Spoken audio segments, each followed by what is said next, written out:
guys, welcome back to my channel, and if you're new here, welcome to my channel. My name is Hales and I make videos about the books that I'm reading.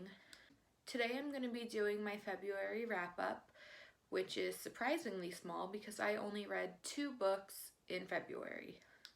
Well, that's a little harsh. I only finished 2 books in January. I've read a lot more, but I only finished 2. So I read Hawk by James Patterson, and I thought it was great, but I'll get into that a little later.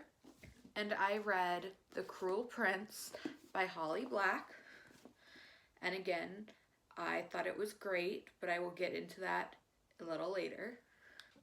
I'm hoping that for the month of March, I'm going to have a few more books read so that next month my wrap-up is a little bit better to talk about, because 2 books I feel like isn't really worth a wrap-up, but I want to start doing them, so I'm gonna try to start doing them and see how it goes. So I'm gonna start with The Cruel Prince, which I adored. I thought that the settings were just so beautifully written and I could see them so well in my mind. I absolutely adored the way the characters were written. I could feel the angst coming off in waves every time Jude and Taryn were in the same room. It was just so well done. I could always tell how much they all loved their little brother. It was just so wholesome whenever they were with Oak. It was almost indescribable for me because it was so ethereal that there are just no words that I can put it into for how much I adored it, because it was so good. I mean, it was incredible. It was amazing.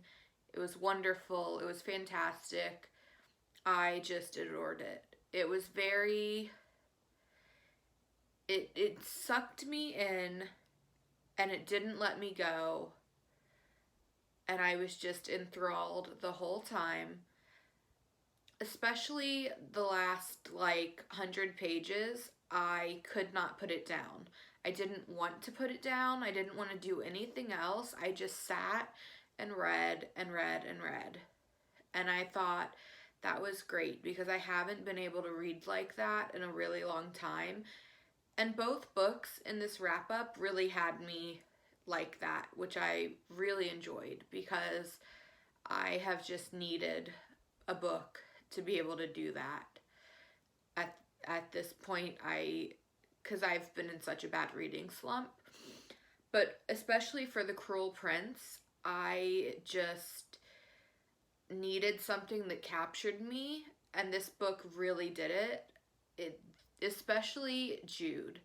I thought she was so well written and so well rounded. She didn't in the beginning get what she wanted, but she took what she was given and she made the best of it, and she in the end gets what she wants. Not in the way that she wants, or really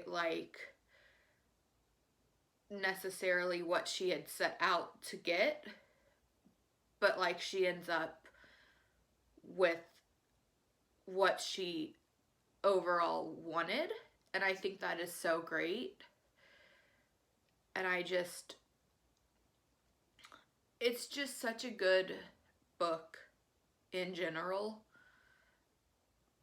But personally, for me, I thought it was incredible. And now for Hawk. I don't even know how to talk about this book because it's been 14 years of my life culminating into this book, and the series isn't even done. There's still so much more to come, but this has just been so much that I have waited for, and it felt like hitting the restart button on the series because it felt so refreshing and so new in the way that reading the first book felt so so new and exciting and fresh that I could not put this book down. If I was awake, I was reading this book. I had to be reading, and I finished it so quickly, and it was just incredible. It was exactly the book that I needed to be reading at the time, because I was in a reading slump, and this was the first one that I read, and then I finished The Cruel Prince. So I just really, this is the kind of book, and especially with the characters, they're characters that I grew up reading with, like Iggy and Nudge, Angel, Max, Gazzy, Fang, all of them being in the story, and then having the new characters that come into play, whose names I can't all remember right now except for Hawk. So I guess that means I have to reread it, and I'm totally okay with that. But for this one, I could talk about this for ages. I especially loved the journey that Hawk had to go on to realize, like, who her family is and who she can really allow into her family and let into her space and into her heart, because it is very much one of those things where she has to realize that she has this whole other family somewhere, and that they didn't abandon her, that they couldn't find her, like they had to realize that when she couldn't be found, they thought something bad had happened and they didn't know what to do, and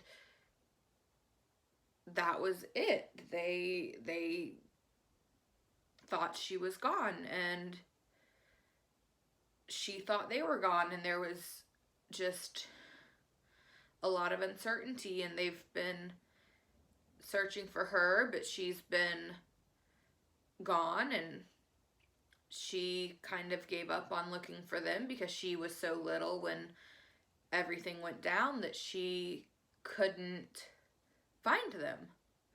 She didn't remember what they looked like, and they didn't know what she would look like as an adult until they saw her.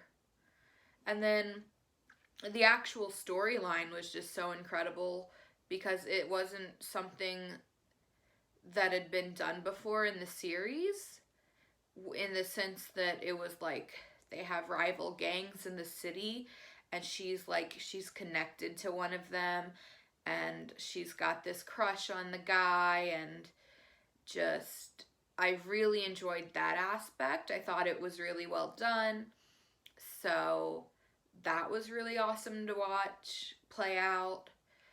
And it was really enjoyable. And I don't want to say things that would spoil it if you want to read this series, because this is like one of my absolute favorite series, and I want everybody to read it. I know it's so long, but it is so good. It's such a quick-paced read because the chapters are only like 2 pages long, and so you can feel like you're flying through it. And it is so impressive. Like, once you get to like the middle of the Maximum Ride series, it gets a little iffy, and then it pans out and it's a lot better. But it's a series that I highly recommend. Thank you so much for watching me ramble about the 2 books that I finished reading in February. If you enjoyed this video, feel free to give it a like. If you're not already, please subscribe, and I will see you in the next video. Bye!